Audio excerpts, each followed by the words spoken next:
ये इंसास राइफल है, ऐसे फुल टू मारता है। बैरल सफाई होता है ऐसे।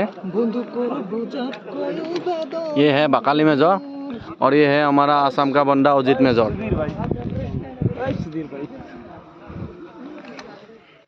देखो कैसे साफ करता है, दिखा दो।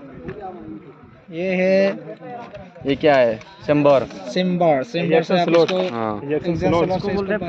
इसको बोल रहा है सिंधी और ये बोल रहा है फुलटू। ऐसे घुसाता है अंदर, ऐसे से घुस गया। बस क्रीम लगाने का जरूरत नहीं है, ना स्नो पाउडर किसी चीज का लगाने का जरूरत है। बस ऐसे इसको घुसाइए, तेल तूल लगाना नहीं है इधर। बस इसको घुसाइए और खींचिए, ऐसे खींचो। हाँ, हो गया ये क्लोज।